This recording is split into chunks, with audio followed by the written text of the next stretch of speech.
ആ പറടാ. ഓ ഞാനിത് മൂന്നാറില് ഉച്ചയ്ക്ക് 1 മണിക്കും കോടയാണ് ഇവിടെ. ആ ഇല്ല 2 ആഴ്ച കഴിഞ്ഞിട്ടേ ഉള്ളൂ. നാട്ടിലൊക്കെ വന്നിട്ട് കുറെ നാളായി. എന്താ ചെയ്യേ? ശരിടാ. എങ്ങനെ സാധിക്കുന്നളിയാ നിനക്കിത്? അല്ല, ഇങ്ങനെയൊക്കെ പറഞ്ഞിട്ട് നിനക്ക് എന്ത് സുഖം കിട്ടുന്നു മനസ്സിലാവോട്ട് ചോദിക്കുവോ? ഞാൻ ജീവിക്കാൻ ഇങ്ങനെ അങ്ങോട്ടും ഇങ്ങോട്ടൊക്കെ ആയിട്ട് മാറി നിൽക്കേണ്ടി വരും. മറ്റേ സ്ഥലം കാണാൻ പോണ്ടേ? അവരോട് വിളിച്ചേ. ഞാൻ വിളിച്ചോക്കാം. ഹലോ, എടാ സുഷ, നീ എവിടെ ഉണ്ട്? ഞാൻ വയനാട്. വയനാടാ? അവിടെ എന്ത് പരിപാടി? റിയൽ എസ്റ്റേറ്റിന്റെ കുറച്ച് പരിപാടികളൊക്കെ ആയിട്ടേ തിരക്കാണ്, ബിസിയാണ്. ഓ എന്നാ ശരിടാ. ഇല്ല ഒന്നുമില്ല. എടാ വയനാട് പോയിക്കടാ. എടാ ഇതവന്റെ മറ്റേ സ്ഥിരം പരിപാടിയാണ്, എനിക്കറിയാം അവനോടുള്ളത്. നീ ഒന്ന് വണ്ടി വിട്ടെ. പോവല്ലേ?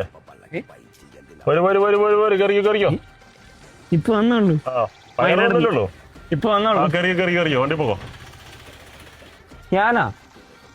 ഞാനിത് ഹൈദരാബാദ് വഴി പൂനെ പോയിക്കൊണ്ടിരിക്കുക. ആ ഇല്ല 2 ആഴ്ച കഴിഞ്ഞിട്ട് വരുള്ളൂ. എന്റെ അളിയ, നിനക്ക് ഒരു മാറ്റമില്ലല്ലോടാ നീ ഒന്നും.